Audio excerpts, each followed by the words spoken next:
सभी का YouTube channel पर स्वागत करता हूँ।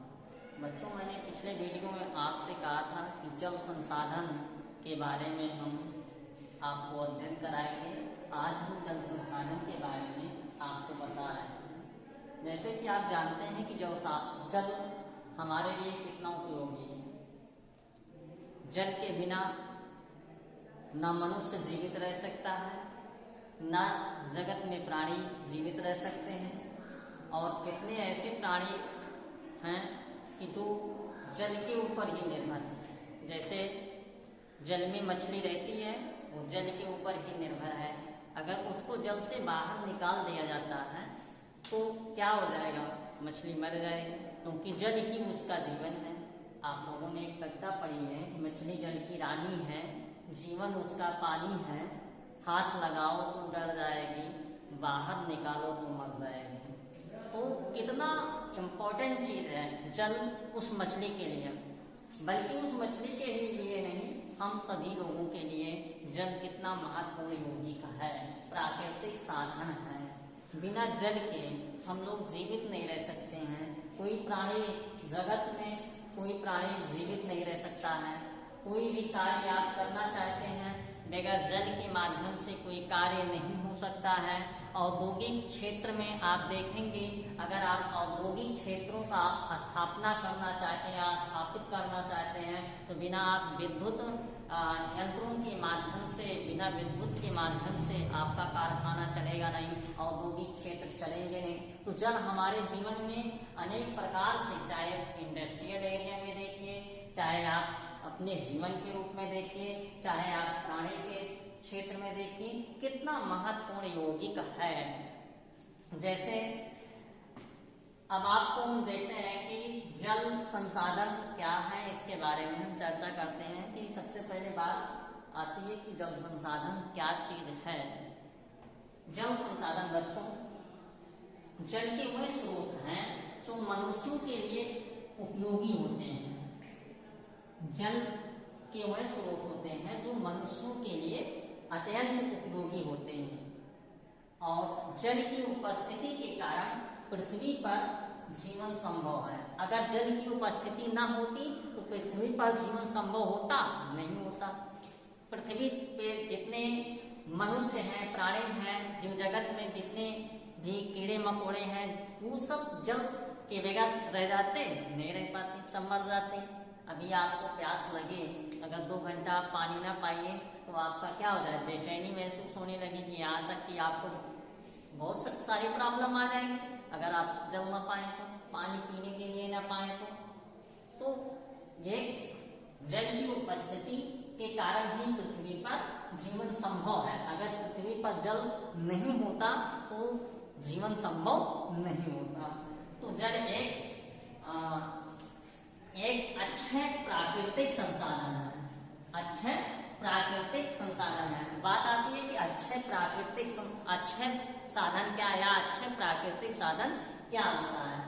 अच्छे प्राकृतिक साधन एक ऐसा साधन होता है जो बार बार इस्तेमाल किया जाता है। अच्छे प्राकृतिक संसाधन वह संसाधन होता है जिसको हम बार बार उपयोग करते हैं, इस्तेमाल करते हैं। ऐसा संसाधन क्या कहलाता है? अच्छे प्राकृतिक संसाधन कहलाता है। और जल क्या है? अच्छे प्राकृतिक संसाधन है। ऐसा जल जिसे बार बार हम उपयोग करते हैं या प्रयोग में लाते हैं, वह जल अच्छे प्राकृतिक संसाधन कहलाता है, क्योंकि यह प्राकृतिक रूप में स्थापित हो जाता है। ऐसा जल अच्छे प्राकृतिक संसाधन कहलाता है। ये तो समझ में आपको आ गया होगा कि जल संसाधन क्या है। अब आइए देखिए, जल जीवन के लिए कितना हमारे लिए आवश्यक और बहुमूल्य है, या हमारे जीवन में जल एक ऐसा महत्वपूर्ण यौगिक है, एक ऐसा महत्वपूर्ण साधन है जो बहुमूल्य रूप से हमारे लिए है। और पृथ्वी का 3/4, पृथ्वी पर कितना जल पाया जाता है? 3/4 जल जो है वो भाग घिरा हुआ है। पृथ्वी पर 3/4 जल से घिरा हुआ है, परंतु इसमें से प्रयोग में आने वाले लोग जल का अनुपात जो है बहुत कम है। का जो भाग है, जो पार्ट किए गए हैं, एक लवणीय जल होता है और दूसरा होता है अलवणीय जल होता है।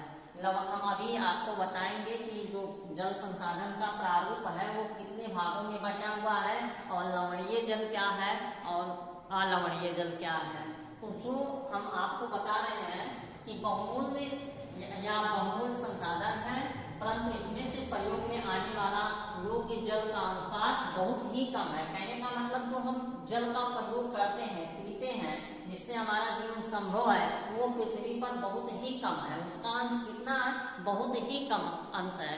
97% आपको मिलेगा कि जो लवणीय जल है और केवल 3% जल मिलेगा अलवणीय जल, जिसे हम पीते हैं, जिसे हम उपयोग करते हैं, यूज करते हैं।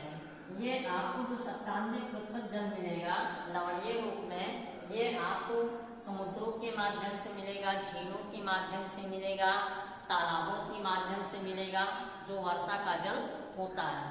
और ये 3% जल का जो भाग होता है ये सुरक्षित जल होता है। तो कहने का मतलब आप अनुमान लगा लीजिए कि 97% जल भाग पृथ्वी पे केवल जो है लवणीय जल के रूप में पाया जाता है और अलवणीय जल का मात्रा 3% पृथ्वी पर ही है। इससे आप अंदाजा लगा सकते हैं जो जल का अनुपात है बहुत ही कम है। प्रयोग में आने वाला अलवणीय जल सतही अपवाह और भौम जल के माध्यम से प्राप्त होता है। सतही अपवाह और भौम जल, पृथ्वी के नीचे से यह जल प्राप्त होता है और जिसका लगातार पुनर्भरण नवीकरण जल चक्रीय के माध्यम के द्वारा होता रहता है। संपूर्ण जल में गतिशील रहता है, जिससे जल का नवीकरण सुनिश्चित होता रहता है, ऐसा कहा जा रहा है इस पैराग्राफ में। अब आइए हम आपको बताते हैं कि जल संसाधन या पृथ्वी पर जल संसाधन को कितने भागों में बांटा गया है।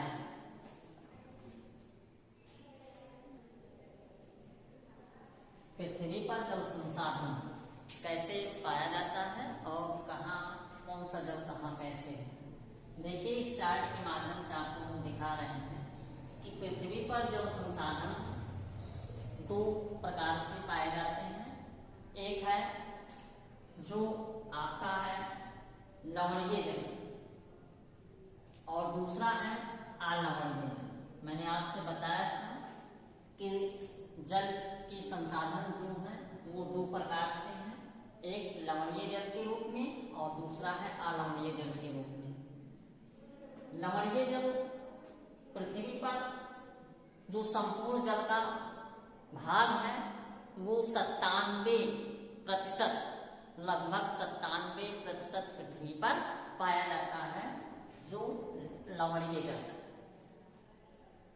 और जो अलवणीय जल है ये संपूर्ण पृथ्वी पर जल का जो लगभग भाग होता है वो 3% उपलब्ध भाग होता है। अब आइए लवणीय जल को कहाँ कहाँ से निकालते हैं या कहाँ कहाँ ये पाया जाता है। एक है जो हमारा संसाधन महासागरों में स्थित जल के द्वारा लवणीय जल की उत्पत्ति होती है, दूसरा है सागरों में स्थित जल के द्वारा और तीसरा है खारे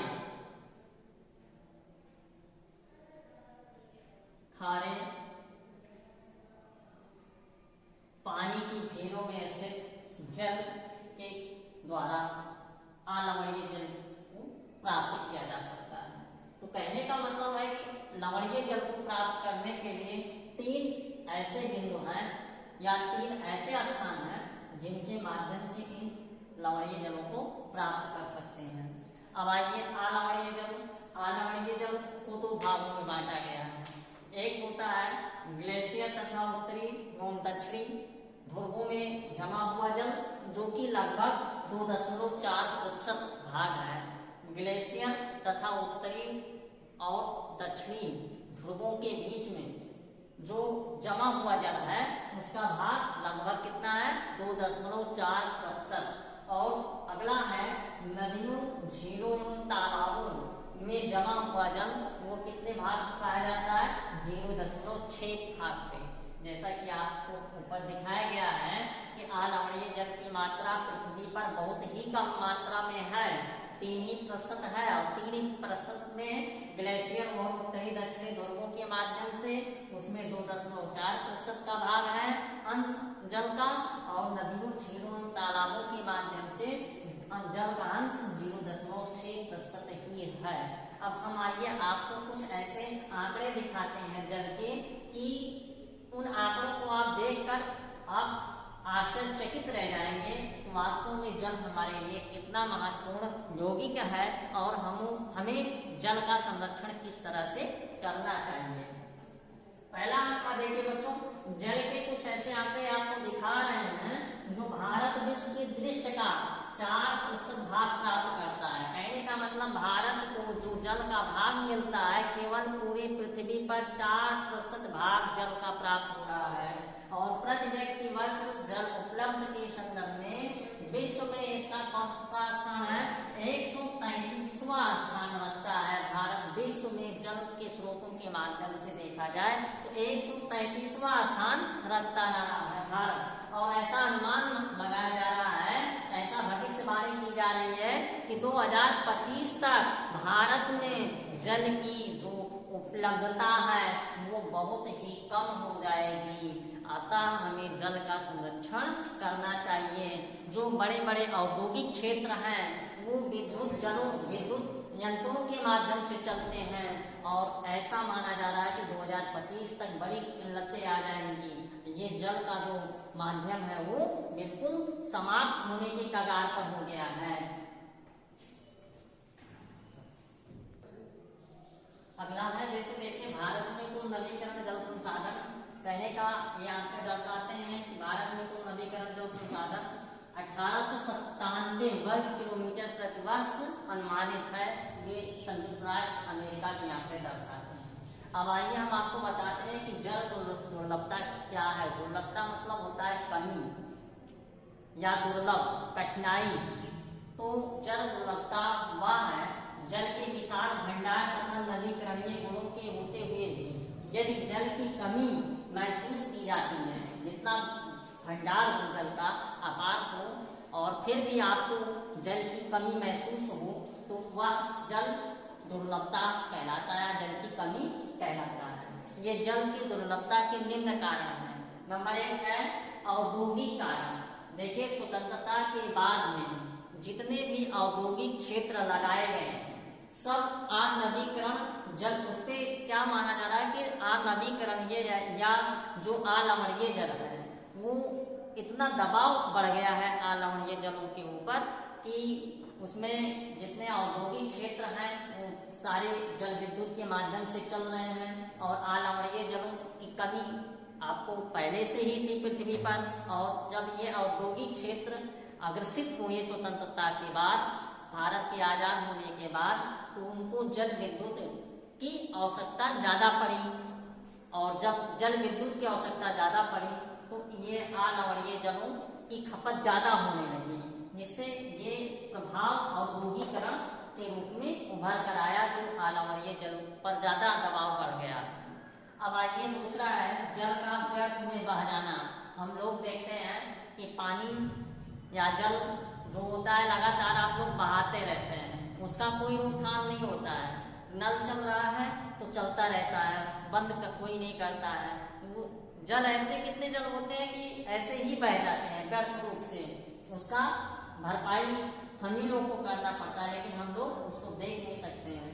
उसका जो बह जाता है, व्यर्थ जल चला जाता है, उसकी रोकथाम हम लोग नहीं कर पाते हैं। ये भी एक कारण है जल की कमी को व्यर्थ में बह जाना ही, ये भी एक दुर्लभता है। और अगला है बढ़ती जनसंख्या। देखिए जनसंख्या का दबाव इतना ज्यादा है कि इससे भी जल की कमी होती लगातार चली जा रही है। देश के में जनसंख्या तीव्र गति से बढ़ रही है, और जब जनसंख्या तीव्र गति से बढ़ रही है तो जल की कमी स्वाभाविक है होगी। और अगला है जल का असमान वितरण। देखिए, भारत में कहीं कहीं पर ऐसा स्थान है जहाँ पे जल की मात्रा या जल का असमान वितरण है। जैसे आप राजस्थान में देखिए तो वहाँ पे क्या है, जल बहुत कम मात्रा में पाया जाता है। हम लोग के यहाँ देखते हैं कि बड़े बड़े टंकी रखा लेते हैं छत के ऊपर और जल का संग्रहण कर लेते हैं। तो हालांकि हम लोग के यहाँ इतनी किल्लत नहीं है जल की, लेकिन राजस्थान में देखते हैं वहाँ पे जल का संरक्षण करने के लिए जल संग्रहालय बनाते हैं। बड़ा बड़ा टैंक अपने घर के अंदर बना लेते हैं और उसी में 10 दिन 15 दिन 20 दिन का पानी संग्रहण कर लेते हैं। ऐसा जो है राजस्थान में मिलता है।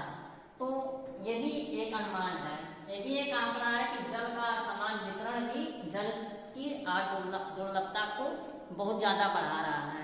अब हम आपको अगले वीडियो में बताएंगे कि बहुउद्देशीय परियोजना क्या है, इसका हम अध्ययन कराएंगे और आप इन प्रश्नों के माध्यम से या जो नोट्स आपको पढ़ाए जा रहे हैं इनके माध्यम से आप अपनी तैयारी बनाए रखिए। छात्रों